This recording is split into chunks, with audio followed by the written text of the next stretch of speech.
नमस्कार देवी और देवताओं, मैं अजीत आपका स्वागत करता हूं आपके अपने चैनल कंप्यूटर बाबा पर। और हम अपने चैनल पर शुरू करने जा रहे हैं एक ब्रांड न्यू सीरीज और ये रहने वाली RxJS के बारे में।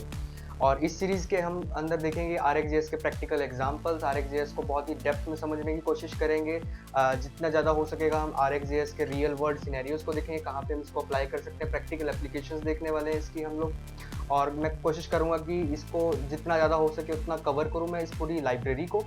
जितने भी ऑपरेटर्स होंगे या बनाने के जो तरीके हैं ऑब्जर्वेबल्स को, वो सारे के सारे मैं इसमें कंप्लीट करने की कोशिश करूंगा। और ये सीरीज कुछ इस तरीके से रहने वाली है कि आपको इसमें वर्जन की कोई प्रॉब्लम नहीं रहेगी कि अगर आप कल को जाके 7th वर्जन RxJS का आता है या 8th वर्जन आता है, कोई भी 9th वर्जन आता है, तो 6 ऑनवर्ड से लेके मैं कुछ ये सीरीज ऐसी बना रहा हूँ, ऐसी प्लान कर रहा हूँ कि आप जब मर्जी देखें इस सीरीज को, ये हमेशा कारगर रहेगी। आपको ये नहीं होगा कि आपको दोबारा से RxJS के फिर से सीखने की जरूरत पड़ेगी, नहीं। इस सीरीज में कुछ ऐसी इस तरीके से प्लान कर रहा हूँ कि एवरग्रीन सीरीज रहने वाली है। RxJS की ये जो सीरीज रहेगी इसके अंदर हम लोग जावास्क्रिप्ट के एग्जांपल जावास्क्रिप्ट में देखने वाले हैं चीजों को करके, और साथ ही साथ एंगुलर के अंदर भी हम देखेंगे कि कहाँ कहाँ RxJS को हम अच्छे से यूटिलाइज कर सकते हैं, क्योंकि एंगुलर जो है वो RxJS का बहुत इस्तेमाल करती है। और अभी भी डेवलपर्स इससे थोड़ा कंफर्टेबल नहीं हो पाते, समझ नहीं पाते कि किस तरीके से रिएक्टिवली अपने प्रोग्राम को RxJS के साथ कंबाइन करें और जो भी यूजफुलनेस है वो उठा सके, बेनिफिट्स हैं RxJS लाइब्रेरी के वो उठा सके। तो मैं इसमें जावास्क्रिप्ट प्लस एंगुलर जो हमारी है उसके साथ साथ उसके अंदर भी एग्जांपल आपको इसमें दिखाने वाला हूँ। RxJS क्या है, अगर इसकी फुल फॉर्म मैं आपको बताऊं तो इसकी फुल फॉर्म है रिएक्टिव एक्सटेंशन फॉर जावास्क्रिप्ट। ये एक लाइब्रेरी है जो रिएक्टिव एक्सटेंशंस के ऊपर बनाई गई है। इस लाइब्रेरी को समझने से पहले कैसे काम करती है, इसको हमें जानने के लिए जाना होगा रिएक्टिव प्रोग्रामिंग में। तो रिएक्टिव एक्सटेंशन जो है वो डिराइव्ड होते हैं कहाँ से, रिएक्टिव प्रोग्रामिंग से। देखिए प्रोग्रामिंग के बहुत सारे तरीके हैं करने के, जैसे फंक्शनल प्रोग्रामिंग है, ऑब्जेक्ट ओरिएंटेड प्रोग्रामिंग है, वैसे ही रिएक्टिव प्रोग्रामिंग भी एक पार्ट है। रिएक्टिव प्रोग्रामिंग जो बना है वो बना है असिंक्रोनस प्रोग्रामिंग पैराडाइम के ऊपर। रिएक्टिव प्रोग्रामिंग यहाँ पे हम क्यों कहते हैं इसको, क्योंकि हम रिएक्ट करते हैं जब भी हमारा डेटा अराइव होता है, कुछ रिएक्ट करते हैं हम, किसी भी तरीके से प्रोसेस करते हैं उस डेटा को, तो ये रिएक्टिव आ गया। और यहाँ पे असिंक्रोनस क्यों बोला गया इसको, असिंक्रोनस प्रोग्रामिंग पैराडाइम, क्योंकि हम लोग यहाँ पे बात करते हैं हमारा डेटा असिंक्रोनस हो सकता है, टाइम में कभी भी किसी भी समय पे वो आ सकता है।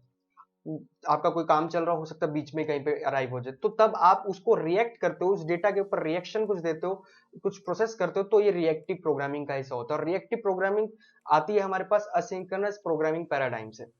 अब इस चीज को अचीव करने के लिए जो रिएक्टिव प्रोग्रामिंग है और ये असिंक्रोनस प्रोग्रामिंग पैराडाइम है, इस चीज को बनाने के लिए जैसे होता है ना कि हमें किसी चीज को बनाना है तो कुछ ना कुछ फंडामेंटल्स होने चाहिए कि किसके टॉप पे हम इसको डिजाइन करें। इस डिजाइन को बनाने के लिए फिर हम लोग यूज करते हैं एक डिजाइन पैटर्न। और वो डिजाइन पैटर्न क्या है हमारे पास, वो डिजाइन पैटर्न है ऑब्जर्वर पैटर्न। देखिए बहुत तरह के पैटर्न्स हैं, factory pattern, prototype pattern, bridge pattern, adapter pattern, iterator pattern, उसके बाद फिर आता है facade pattern, composite pattern, decorator pattern, बहुत तरह के पैटर्न्स हैं। और उसी में से एक पैटर्न है ऑब्जर्वर पैटर्न। तो जब हम किसी चीज को बनाते हैं, किसी चीज को डिजाइन करते हैं, तो इन में से किसी एक पैटर्न का इस्तेमाल करते हैं। तो जो रिएक्टिव प्रोग्रामिंग है वो यूज करती है इस ऑब्जर्वर पैटर्न का। अब इस ये ऑब्जर्वर पैटर्न है क्या, आइए इसको समझने की कोशिश करते हैं। ऑब्जर्वर पैटर्न क्या है, देखिए अगर मैं आपको थ्योरेटिकल वे में थोड़ा सा समझाने की कोशिश करूं इसके प्रिंसिपल को कि इसका प्रिंसिपल क्या है, तो यहाँ पे हमारे पास क्या होते हैं, कंज्यूमर्स होते हैं और एक होता है प्रोड्यूसर। प्रोड्यूसर जो होता है वो सोर्स होता है, उसका काम होता है इमिट करना वैल्यूज को time to time. Time to time, यहाँ पे टाइम का फैक्टर है, टाइम टू टाइम वो इमिट करता है वैल्यूज को। एक होता है हमारे पास सब्जेक्ट। उस सब्जेक्ट की ड्यूटी होती है कि जब जब भी प्रोड्यूसर ने कुछ इमिट की हो वैल्यू, तो वो नोटिफाई करे उन सारे कंज्यूमर्स को कि हाँ ये चीज आ गई है। अब बाकी उन कंज्यूमर्स की ड्यूटी होती है कि वो कैसे उस चीज को प्रोसेस करते हैं। तो ये बहुत सिंपल सा एक प्रिंसिपल है ऑब्जर्वर पैटर्न। RxJS भी इसी ऑब्जर्वर पैटर्न पे चलती है। तो यहाँ पे हमारे पास सब्जेक्ट नहीं होता, बट उसकी जगह कुछ और चीज होती है, और वो चीज होती है ऑब्जर्वेबल। आइए मैं आपको समझाता हूँ। देखिए यहाँ पे हमारे पास क्या है, एक प्रोड्यूसर है, फैक्ट्री है। वो फैक्ट्री क्या कर रही है, time to time data emit करेगी। तो यहाँ पे क्या, स्ट्रीम ऑफ इवेंट्स है, ये टर्म ध्यान रखिए, स्ट्रीम ऑफ इवेंट्स की टाइम टू टाइम एक स्ट्रीम चल रही है। आप कह सकते हो बेल्ट चल रही है, उस बेल्ट के ऊपर टाइम टू टाइम एक पैकेज आ रहा है, एक पैकेज आ रहा है। जब हम इस चीज को, सारी चीज को कंबाइन कर देते हैं, उठा के किसी प्रोड्यूसर को, एक पूरी जो स्ट्रीम है और जो डेटा है और ये टाइम का जो चीज है, इसको उठा के किसी चीज के अराउंड रैप करते हैं, तो उसको बोलते हैं ऑब्जरेबल। क्योंकि ऑब्जरेबल क्या चीज है, यहां से टर्म ही कहती है कि जिसको ऑब्जर्व किया जा सकता है। अब यहाँ पे ऑब्जरेबल जो है वो क्योंकि ऑब्जर्व किया जा सकता है, ये पूरा का पूरा जो प्रोसेस चल रही है ऑब्जर्व की जा सकती है, तो आता है कंज्यूमर का रोल। एक होता है कंज्यूमर। अब कंज्यूमर जो ये पूरी की पूरी प्रोसेस चल रही है जिसमें डेटा इमिट हो रहा है टाइम टू टाइम और कुछ ना कुछ आ रहा है, फैक्ट्री इमिट कर रही है, इसको ऑब्जर्व करने के लिए, इस पे रिएक्ट करने के लिए वो कुछ यूज करता है और वो चीज होती है सब्सक्रिप्शन। मान लीजिए कि यहाँ पे उसने टेलीस्कोप का यूज किया कंज्यूमर ने, और कंज्यूमर ने टेलीस्कोप का यूज करके उस पूरी चीज को ऑब्जर्व किया। जब जब भी कोई पैकेज आया तो वो ऑब्जर्व कर रहा है और उसी का पैकेज का फिर बाद में हो सकता है कुछ किसी तरीके से रिएक्ट करे। अब यहाँ पे मैंने एक चीज आपको कही कि प्रोड्यूसर को मैंने ऑब्जरेबल के अराउंड रैप करा है। ऑब्जरेबल के अराउंड रैप क्यों किया है? क्योंकि देखिए वो सिंपल एक ऐसी चल रही है, फैक्ट्री चल रही है, आप जनरल भी सोचिए कि एक फैक्ट्री चल रही है, उसमें ऐसे ही वो काम हो रहा है, उसमें पैकेज आ रहे हैं। आप ऐसे सोच सकते हैं कि उस फैक्ट्री में जाने के लिए, उस चीज को ऑब्जर्व करने के लिए हमें कोई एक मैकेनिज्म ना दे, तब तक हम उसको ऑब्जर्व नहीं कर सकते। तो ऑब्जरेबल क्या होते हैं, उस प्रोड्यूसर को अपने अराउंड रैप करते हैं और कंज्यूमर्स को मदद करते हैं कि आप उस जो पूरी प्रोसेस उसको सब्सक्राइब करें, आप देख सकते हैं। तो यहाँ पे सब्सक्रिप्शन, प्रोड्यूसर और ऑब्जरेबल, ये इसका रोल होता है। तो आइए आगे देखते हैं कि ये प्रोड्यूसर हो क्या सकते हैं। देखिए प्रोड्यूसर बेसिकली क्या होता है, एक सोर्स ही होता है जहां से इमिशन हो रही होती है डेटा की, यही चीज होती है। तो वो क्या क्या हो सकता है, एग्जाम्पल के लिए माउस एक सोर्स हो सकता है डेटा इमिशन का। जब जब भी मैं क्लिक कर रहा हूँ, क्लिक कर रहा हूँ, क्लिक कर रहा हूँ, तो एक क्या हो रहा है, इवेंट ओकर हो रहा है। तो माउस का क्लिक जो है वो एक तरह का सोर्स हो सकता है। सेम उसी तरीके से इनपुट फील्ड भी हो सकती है, ब्राउजर की विंडो भी हो सकती है, या डोम में कोई चीज हम ऐड कर रहे हैं, रिमूव कर रहे हैं, वो वाली चीज भी इवेंट भी हो सकती है। तो डेटा जहां से आ सकता है वो सोर्स हो सकता है। इसी तरीके से एजेक रिक्वेस्ट हो सकती है, एचटीटीपी जो ऑपरेशन होते हैं हमारे पास, वेब सॉकेट जो है वो एक तरह का हो सकता है। असिंक्रोनस ऑपरेशन जैसे कि प्रोमिसेस, हमारे पास सेट टाइम आउट इंटरवल्स, ये जो होते हैं ये भी क्या हो सकते हैं, डेटा इमिट कर सकते हैं टाइम टू टाइम। प्रिमिटिव्स और रेफरेंस टाइप भी हमारी क्या हो सकती है, डेटा का सोर्स हो सकती है। एग्जांपल के लिए एरे, एरे के अंदर क्या होती है, आइटम्स होती हैं। तो वही बात आ गई कि एक स्ट्रीम, हम उसको स्ट्रीम की तरीके से सोचें तो उसके अंदर जो आइटम्स है वो पूरा का पूरा जो एरे है वो भी एक तरह का सोर्स हो सकता है, उसके अंदर से आइटम जो आ रही है। बट ये सिंक्रोनस होगा क्योंकि पूरा का पूरा, अब एरे के अंदर तो कोई टाइम का फैक्टर नहीं होता ना, वहां आइटम्स पड़ी है तो बस जस्ट आप काम कर रहे हो। ऐसी ऑब्जेक्ट जो होते हैं, और भी स्ट्रिंग हो सकता है। तो इस तरह की जो प्रिमिटिव या रेफरेंस डेटा टाइप्स होती है, कोई भी दूसरी है, वो भी आपका डेटा का सोर्स हो सकती हैं। एनिमेशन, एनिमेशन जब चल रहा होता है तो उसमें जो फ्रेम्स आते हैं उनके ऊपर भी आप रिएक्ट कर सकते हो। एनिमेशन सोर्स हो सकता है आपके इवेंट्स का या डेटा का। नोटिफिकेशन, आपका कस्टम नोटिफिकेशन सिस्टम हो सकता है जिसमें नोटिफिकेशन जब जब भी आ रही है तो नोटिफिकेशन की जो बेल है वो हो सकती है। ई कॉमर्स में जैसे कार्ट होती है, स्टोर हो सकता है। आप ये सोचिए कि किसी भी तरीके का जहां से डेटा रिसीव हो सकता है वो सोर्स हो सकता है, हमारा प्रोड्यूसर हो सकता है। अब देखिए प्रोड्यूसर जो होता है, मान लीजिए कि जो माउस का जो क्लिक है वो प्रोड्यूसर है, वो सोर्स है वहां से जहां से डेटा इमिट हो रहा है। लेकिन उस डेटा को ऑब्जर्व करना है मुझे, उस चीज के ऊपर ऑब्जर्व करना और रिएक्ट करना है। रिएक्टिव प्रोग्रामिंग में इस चीज को कैसे हम कन्वर्ट करेंगे, तो देखिए जो प्रोड्यूसर होगा वो होगा माउस, हमारा माउस का क्लिक, और फिर हम उसको रैप कर देंगे किसी ऑब्जर्वेबल के अंदर, क्योंकि ऑब्जर्वेबल के अंदर रैप करेंगे तभी हम लोग उसको ऑब्जर्व कर पाते हैं रिएक्टिव प्रोग्रामिंग में, जैसे कि अभी पिछले मैंने आपको बताया। तो इसे मैंने क्या किया, एक ऑब्जर्वेबल के अराउंड रैप कर दिया। उससे क्या होगा कि अब मैं उस पूरी की पूरी प्रोसेस को देख सकता हूं, उस पूरी स्ट्रीम को, जो वो स्ट्रीम आएगी जो जब जब भी इवेंट ओकर होगा, उस पूरी स्ट्रीम को मैं देख सकता हूं टाइम टू टाइम और रिएक्ट कर सकता हूं। तो ये जो ऑब्जर्व करने की जो फंक्शनैलिटी है और उस चीज को देखने की, उस प्रोसेस को समझने की जो फंक्शनैलिटी है, वो ऑब्जरेबल के थ्रू आती है। क्योंकि ऑब्जरेबल जो है, यहाँ पे बड़ी इंपॉर्टेंट मैं बताने जा रहा हूं आपको बात, जो ऑब्जरेबल होता है वो कनेक्ट करता है प्रोड्यूसर को कंज्यूमर के साथ। ये चीज जरूरी है समझनी। तो प्रोड्यूसर अगर सिंपल प्रोड्यूसर रहेगा लेकिन वो किसी ऑब्जरेबल के अराउंड नहीं है, तो कंज्यूमर कनेक्ट नहीं कर पाएगा, ऑब्जर्व नहीं कर पाएगा। तो इसलिए उसको ऑब्जरेबल के अराउंड हम रैप कर देते हैं। फिर उसके बाद कंज्यूमर या फिर ऑब्जर्वर, जिसको हम बोलेंगे कंज्यूमर या फिर ऑब्जर्वर जो है, अब उस ऑब्जर्वर या कंज्यूमर को कनेक्ट करना है इस चीज के साथ। वो खुद को सब्सक्राइब करेगा इस पूरी प्रोसेस के लिए, इस पूरी ऑब्जरेबल के लिए वो सब्सक्राइब करेगा। जब वो सब्सक्राइब करेगा तो वहां से हमारे पास सब्सक्रिप्शन एक जनरेट होती है कि हम हाँ एक कॉन्ट्रैक्ट कर रहे हैं कि इस चीज को देखेंगे और रिएक्ट करेंगे, एक कॉन्ट्रैक्ट हम बना रहे हैं। सिंपल सब्सक्रिप्शन आप जैसे नेटफ्लिक्स की होती है कि भाई हाँ मैं एक कॉन्ट्रैक्ट कर रहा हूँ, बना रहा हूँ कि हाँ मैंने पे किया तो मैं इस चीज को देखने वाला हूँ, जब चाहूँ देख सकता हूँ इस चीज को। तो एक तरह का कॉन्ट्रैक्ट हम बना रहे हैं। अब ये ऑब्जर्वर जो है, ये एक तरह का कॉल बैक फंक्शन होता है कि जब जब भी मान लीजिए कोई इवेंट ओकर होगा तो ये वाला कॉल बैक फंक्शन फायर होगा। जब जब भी कोई इवेंट आएगा, क्लिक होगा माउस का, तो ऑब्जर्वर वाला जो कॉल बैक फंक्शन है फायर होगा। तो एक्चुअल में जो ऑब्जर्वर है ये क्या है, एक सिंपल फंक्शन आप इसको सोच सकते हैं। यहाँ पे एक इंपॉर्टेंट बात और मैं आपको बताता हूँ, तो अगर हम सब्सक्राइब नहीं करते हैं तो बाय डिफॉल्ट ये लेजी होते हैं, ऑब्जर्वेबल्स लेजी होते हैं बाय डिफॉल्ट। जैसे एक फंक्शन होता है, जब तक उसको कॉल नहीं करोगे वो कुछ नहीं करता है, जब कॉल करते हो तब वो काम करता है। तो सेम इसी तरीके से ऑब्जर्वेबल भी लेजी होते हैं। जब कोई कंज्यूमर इसको सब्सक्राइब करता है तो फिर प्रोड्यूसर को बोलता है कि चल अब से तू आइटम्स को इमिट करना शुरू कर, जब जब भी इवेंट आएगा तो फिर मेरा जो कंज्यूमर है वो रिएक्ट करेगा उसके ऊपर। तो बाय डिफॉल्ट ये लेजी होते हैं।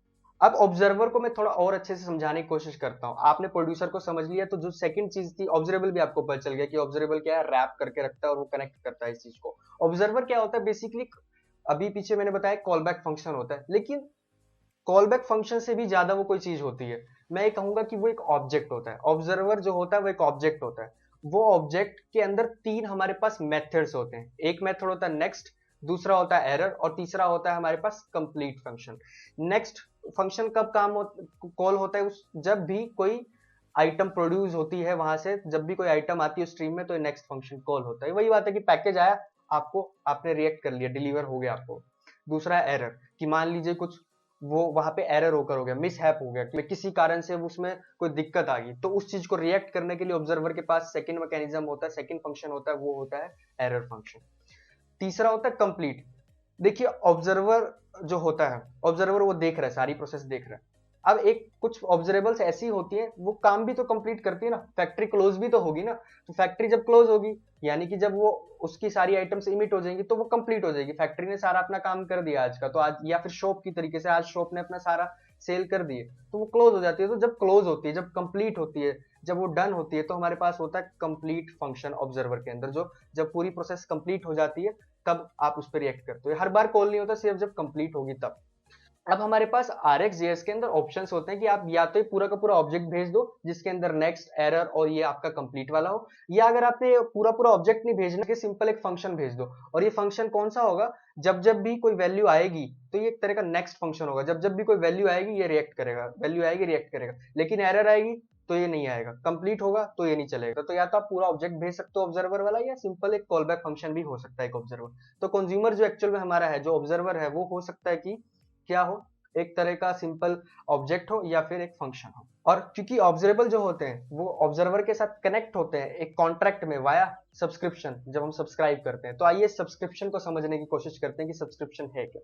सब्सक्रिप्शन क्या होती है, एक ऑब्जेक्ट होती है जिसके जो रिप्रेजेंट कर रही होती है किसी डिस्पोजेबल रिसोर्स को, और इसके पास एक मेथड होता है, ये एक्चुअल में अनसब्सक्राइब मेथड होता है, जो इसका काम क्या होता है कि रिलीज करना रिसोर्स को, या कैंसिल करना जो हमारी ऑब्जर्वेबल करंट चल रही है उसको, उसकी एग्जीक्यूशन को कैंसिल करने का मतलब, या तो ये कैंसिल करता है या उसको क्या करता है, उस रिसोर्स को रिलीज कर देता है। अब इस चीज को समझते हैं। देखिए माउस क्लिक है, प्रोड्यूसर है, वहां पे क्या हो रहा है, आपके पास इवेंट्स होंगे होकर, जब जब भी होगा टाइम टू टाइम यहाँ पे होंगे। ऑब्जर्वेबल के अंदर हमने उसको रैप किया हुआ है ऑब्जर्वेबल के अंदर, और ये पूरी की पूरी चीज क्या है, ऑब्जर्वेबल के अंदर रैप कर दी। और पूरी प्रोसेस जो है रिसोर्स है, एक रिसोर्स है। क्योंकि रिसोर्स क्यों बोल रहा हूँ, क्योंकि इसके अंदर क्या हो रही है, किसी डेटा की इमिशन हो रही है, ये मेमोरी में कहीं ना कहीं है, ये अपना काम कर रहे हैं, इमिशन चल रही है, फैक्ट्री धीरे धीरे धीरे प्रोड्यूसर जो है वो आइटमें दे रहा है, ये पूरा का पूरा रिसोर्स है पूरा का पूरा। तो जब मैं इस ऑब्जर्वेबल को सब्सक्राइब करता हूँ, सब्सक्राइब माने कॉन्ट्रैक्ट बनाता हूँ, कंज्यूमर जब कॉन्ट्रैक्ट बनाता है इस ऑब्जर्वेबल के साथ कि हाँ मैं इस चीज पूरी प्रोसेस को ऑब्जर्व करने वाला हूँ, रिएक्ट करने वाला हूँ, तो सब्सक्राइब करने के बाद हमें एक चीज मिलती है, और वो चीज होती है हमारे पास एक सब्सक्रिप्शन।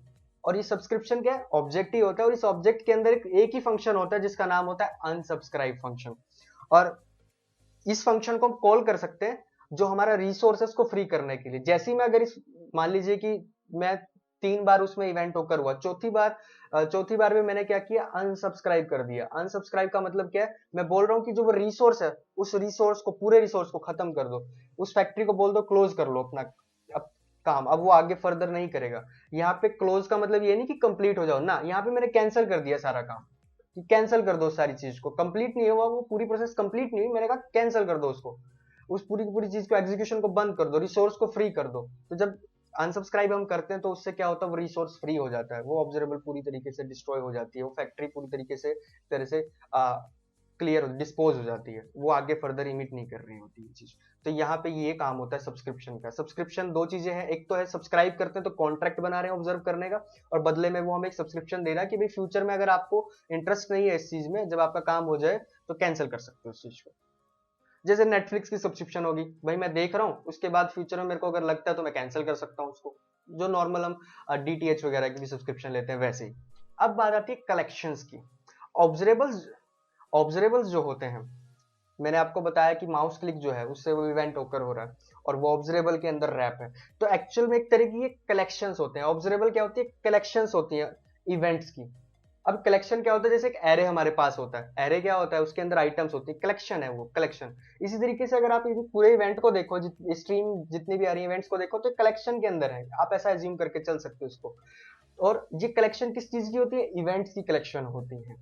यहाँ पे हम बोलते हैं इनको पुश्ड वैल्यूज। ये वाली वैल्यूज जो पुश की गई हैं, टाइम टू टाइम पुश की गई हैं वैल्यूज ऑब्जरेबल के द्वारा, प्रोड्यूसर के द्वारा पुश करी गई वैल्यूज हैं। तो ये कलेक्शन है पुश्ड वैल्यूज की या इवेंट्स की। जैसे एरेज होते हैं, एरे के अंदर कलेक्शन क्या होती है? नंबर्स की हो सकती है, स्ट्रिंग की हो सकती है, किसी भी तरह की। बट एरे में और इन कलेक्शंस में, जो जो एरे वाली कलेक्शंस होती हैं, ये वाली ऑब्जरेबल की कलेक्शन में डिफरेंस क्या है?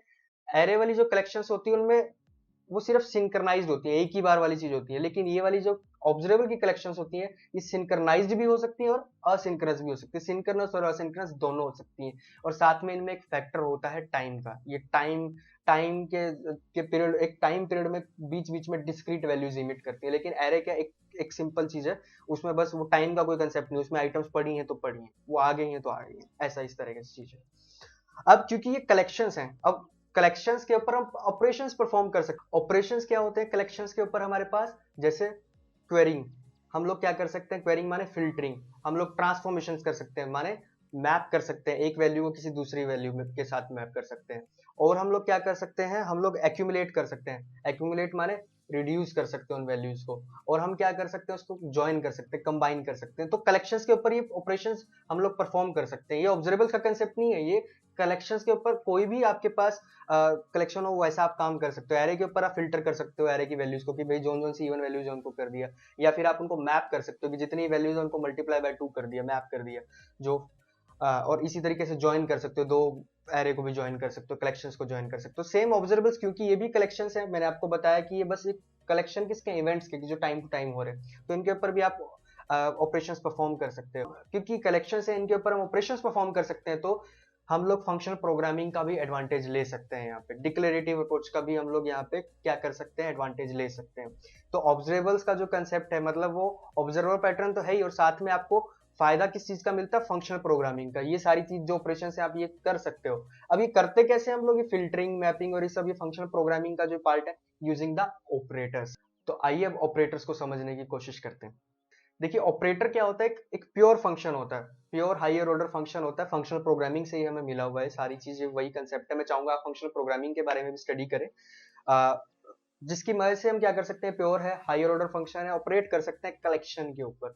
और यहाँ पे ये ध्यान रखने वाली बात है जो मैं बोलने जा रहा हूँ, कि ये जो ऑपरेटर जब भी आप अप्लाई करते हो किसी ऑब्जरेबल के ऊपर, जब भी आप ये ऑपरेटर अप्लाई करते हो ऑब्जरेबल के ऊपर, तो ये बदले में एक नई ऑब्जरेबल हमें लौटा के देता है। ये चीज कैसे समझ आएगी आपको मैं आगे बताऊंगा, लेकिन इसको ध्यान में रखें कि जब भी ऑपरेटर आप अप्लाई करते हो तो आपको एक नई ऑब्जरेबल मिलती है। तो एग्जांपल के लिए यहाँ पे मेरे के पास क्या प्रोड्यूसर है, प्रोड्यूसर में क्या हो रहा है कि पैकेजेस कुछ आ रहे हैं टाइम टू टाइम। ये ऑब्जरेबल के अंदर रैप मैंने किया हुआ है इस पूरी प्रोसेस को। तो इसमें ग्रीन पैकेजेस हैं और ब्लू पैकेजेस आए हैं। अब मेरे पास एक फिल्टर नाम का मान लीजिए ऑपरेटर है। RxJS में हमारे पास ऑपरेटर्स मैंने आपको बताया होते हैं, तो एक फिल्टर नाम का ऑपरेटर है। और वो फिल्टर नाम के ऑपरेटर में मैंने क्या कहा कि ऑब्जरेबल जो ऊपर वाली है उसको सब्सक्राइब करो। तो एक्चुअल में जो ऑपरेटर्स होते हैं वो क्या करते हैं? दूसरी जो मेन, जो एक्चुअल, जो सोर्स ऑपरेटर ऑब्जरेबल होती है उसको सब्सक्राइब करते हैं। तो इस केस में फिल्टर ने किसको सब्सक्राइब किया? सब्सक्राइब किया अपर, वो जो उसके ऊपर वाली ऑब्जरेबल थी उसको। तो बदले में उसको क्या मिला? एक सब्सक्रिप्शन मिली। तो यानी कि जो फिल्टर वाली चीज है पूरी की पूरी, ये वाली चीज क्या है? ऑब्जर्वर है। किसके लिए? ऊपर वाली ऑब्जरेबल के लिए। तो जब मैंने इसको फिल्टर आउट किया, मैंने कहा कि सिर्फ उन्हीं को आने देना जो ब्लू वाले पैकेजेस हो, फिल्टर आउट कर रहा हूं। तो बदले में इसने भी क्या किया? इसने भी एक ऑब्जरेबल हमें लौटाया, ऑब्जरेबल लौटाया। तो फिर मैंने क्या किया? जो नीचे एक और ऑपरेटर लगाया जिसका नाम है मैप ऑपरेटर। और मैंने क्या किया? ये जो ब्लू वाले बॉक्स थे इनको किसी पैकेज में कन्वर्ट कर दिया, पैकेज में कन्वर्ट कर दिया। अब ये जो मैप वाला ऑपरेटर है, ये सब्सक्राइब कर रहा है इसकी टॉप वाली ऑब्जर्वेबल को। ऑब्जर्वेबल कौन है? टॉप वाली, फिल्टर वाली। तो यानी मैप जो है वो ऑब्जर्वर है किसके लिए? ऊपर वाली ऑब्जर्वेबल के लिए, क्योंकि ऊपर वाली ऑब्जर्वेबल जो जो फिल्टर ऑपरेटर था उसने एक ऑब्जर्वेबल लौटाई थी, तो इसलिए करके मैप जो था सब्सक्राइब कर पाया है नीचे। तो इसने भी फिर क्या किया, मैप ने भी, इसने भी एक ऑब्जर्वेबल बनाई और फाइनली हमें वो कंज्यूमर तक मिली। कंज्यूमर जो है वो ऑब्जर्वर है, जो लास्ट वाला कंज्यूमर है वो ऑब्जर्वर है किसका? वो जो मैप वाली से हमें ऑब्जर्वेबल मिल रही है उसका। तो आप देख पा रहे हैं कितना मतलब ये टॉप टू डाउन चल रहा है। और मैंने आपको कहा था कि ऑपरेटर जो है वो ऑब्जर्वेबल ही लुटाते हैं। फिल्टर ने एक ऑब्जर्वेबल लुटाई तो नीचे वाले मैप ने सब्सक्राइब कर लिया, फिर नीचे वाले मैप ने जो था उसने एक ऑब्जर्वेबल बनाई तो फाइनल कंज्यूमर ने सब्सक्राइब कर लिया। तो एक तरीका पाइपिंग, एक चेनिंग चल रही है ऑपरेटर्स की। फिल्टर आया, फिर अगली चेन में मैप आया, तो इस तरीके से चेनिंग हो रही है। तो पाइपेबल ऑपरेटर्स हैं हमारे पास, यहाँ पे चेन हम कर सकते हैं और वो बदले में ऑपरेटर्स ही हमें ऑपरेटर्स हमें ऑब्जर्वेबल्स लौटाते हैं। तो ये कंसेप्ट है RxJS के अंदर की फंक्शन प्रोग्रामिंग का, जो हायर ऑर्डर फंक्शंस है, जो क्योंकि कलेक्शंस होती है, कलेक्शंस के ऊपर ऑपरेशंस हो सकते हैं। ऑपरेशंस कैसे होंगे? ऑपरेटर की मदद से, जैसे मैप, फिल्टर। तो वही सारा कंसेप्ट उसके फंक्शनल प्रोग्रामिंग वाला, वही सारा जो कलेक्शन वाला कंसेप्ट है वो उठ के यहाँ पे हमारे पास आ जाता है। अब आगे की तरफ बढ़ते हैं और जानते हैं कि ऑब्जर्वेबल के टाइप्स कितने होते हैं। देखिए, पहली ऑब्जर्वेबल की टाइप जो हमारे पास है वो है फाइनाइट ऑब्जर्वेबल। ये कौन सी होती है? जो कंप्लीट होती है, जिसकी प्रोसेस कंप्लीट हो जाएगी। जैसे HTTP रिक्वेस्ट आपने डाली, वो कंप्लीट हो गई, ये ऑब्जर्वेबल्स कंप्लीट होती हैं। उसके बाद क्या होता है? मॉडल, मान लीजिए कोई आपका डायलॉग बॉक्स है वो खुला, उसको आपने क्लोज किया, तो वो एक तरह का क्या हो गया? वो ऑब्जर्वेबल कंप्लीट हुई। एक्चुअल में सोर्स कुछ भी हो सकता है आपका, तो मैं इमेजिनेशन आपको मैं बस कह रहा हूँ कि हाँ, मॉडल एक बनाया आपने, HTTP रिक्वेस्ट हो गई। एरे की एक कलेक्शन आपने पूरी की पूरी ऑब्जर्वेबल को दे दी, क्योंकि हमने अभी पीछे ही देखा स्लाइड्स में कि जो एरे है वो भी, उससे भी हम ऑब्जर्वेबल बना सकते हैं। प्रोड्यूसर एक एरे भी हो सकता है। तो सिंक्रोनाइज्ड एक कलेक्शन जो है, जैसे एरे को अगर आपने पास कर दिया कि इसकी ऑब्जर्वेबल बनाओ, तो एरे तो कंप्लीट हो जाएगा, उसके अंदर की आइटम जो कंप्लीट हो जाएंगी। तो जो कंप्लीट होती है ऑब्जर्वेबल, उनको फाइनाइट ऑब्जर्वेबल बोलते हैं। इसी के ठीक उल्टा है इनफाइनाइट ऑब्जर्वेबल, जो कभी कंप्लीट नहीं होती। जैसे माउस मूव, माउस क्लिक, ये कभी कंप्लीट नहीं होता, ये कंप्लीट होंगे ही नहीं। इंटरवल ऑब्जर्वेबल, जैसे कि इंटरवल चल रहा है कोई, हमारे पास बहुत लंबा इंटरवल चल जा रहा है, वो कंप्लीट नहीं होते हैं ऑब्जर्वेबल जो हमारे इंटरवल वाले होते हैं। तो दो तरीके के हैं, फाइनाइट है और एक इनफाइनाइट है। इन्हीं को ध्यान में रखते हुए फिर आगे हमारे पास आता है यूनिकास्ट ऑब्जर्वेबल। यूनिकास्ट ऑब्जर्वेबल क्या होते हैं हमारे पास? जिसके अंदर अगर मान लीजिए मल्टीपल कंज्यूमर्स हैं और वो किसी एक ऑब्जर्वेबल को सब्सक्राइब करते हैं, मान लीजिए कोई ऑब्जर्वेबल है, उसको दो कंज्यूमर्स ने सब्सक्राइब किया, तो यूनिकास्ट ऑब्जर्वेबल्स में क्या होता है? हर एक कंज्यूमर को अपना सेपरेट प्रोड्यूसर मिलेगा, हर एक कंज्यूमर को अपना सेपरेट प्रोड्यूसर मिलेगा, इवन दो वो सेम ऑब्जर्वेबल्स को सब्सक्राइब करते हैं। तो मतलब कि क्या होगा कि यहाँ पे प्रोड्यूसर जो है वो शेयर्ड नहीं है, हर किसी का अपना इंडिपेंडेंट प्रोड्यूसर है। आगे फ्यूचर वीडियोस में मैं आपको इस चीज को और अच्छे से बताऊंगा, लेकिन अभी यहाँ पे समझ ली कि डिफरेंट कंज्यूमर्स के लिए एक नया नया प्रोड्यूसर बनता है। यहाँ पे प्रोड्यूसर शेयर्ड नहीं होते हैं हमारे पास यहाँ पे।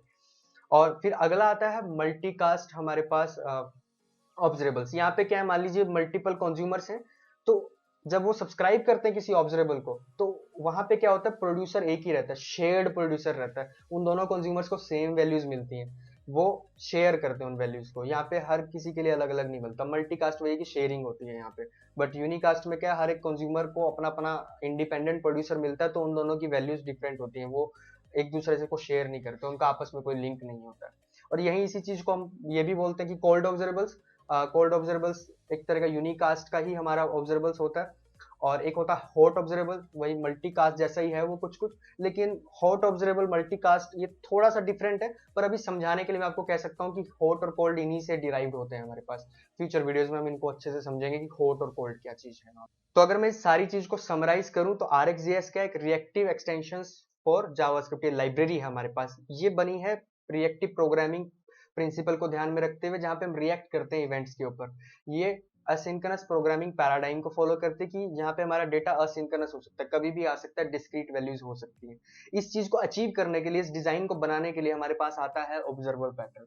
ऑब्जर्वर पैटर्न में हमारे पास प्रोड्यूसर होता है और एक हमारे पास कंज्यूमर होता है, यानी कि एक ऑब्जर्वेबल होती है, एक ऑब्जर्वर होता है।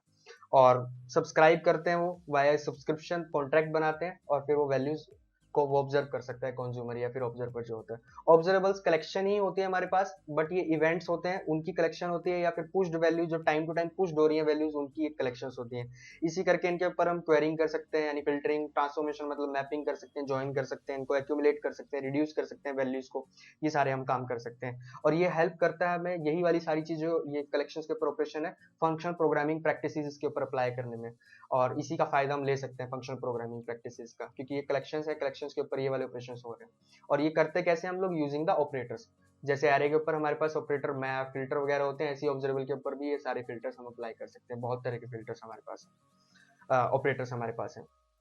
फिर आता है ऑब्जर्वेबल के टाइप, एक थी फाइनाइट जो कंप्लीट होती है, एक थी इनफाइनाइट जो कभी कंप्लीट नहीं होती है, और फिर आती है यूनिकास्ट जिनके अंदर क्या होता है, हर एक कंज्यूमर को अपना सेपरेट प्रोड्यूसर मिलता है, इनके प्रोड्यूसर शेयर नहीं होते हैं। एक होता था मल्टीकास्ट, मल्टीकास्ट ऑब्जर्वेबल में प्रोड्यूसर शेयर्ड प्रोड्यूसर मिलेगा जितने भी चाहे कंज्यूमर्स हमारे पास आए। तो ये था सारा RxJS की इंट्रोडक्शन, और आशा करता हूँ कि आपको पसंद आई होगी। मैं चाहता हूँ कि आप इसको ज़्यादा से ज़्यादा शेयर करें। मैं ये पूरी की पूरी सीरीज़ बहुत ही डेप्थ में बनाने वाला हूँ, कंप्लीट गाइड के साथ। प्रैक्टिकल एग्जांपल्स होंगे, सब चीज़ होगी यहाँ पे। जावास्क्रिप्ट और एंगुलर के पूरा यूज़ केसेस को समझेंगे, कवर करने की पूरी कोशिश करेंगे। तो लाइक करें वीडियो को, चैनल को सब्सक्राइब करते हुए जाएँ, और शेयर तो मैंने आपको बोल ही दिया। कमेंट करें, अपने विचार बताएँ कैसी लग रही है आपको ये सीरीज़ और क्या आप इसमें और चाहते हैं नया। तो बस आज के लिए इतना ही। जल्दी मिलूंगा आपके साथ नेक्स्ट वीडियो में। आपका बहुत बहुत धन्यवाद।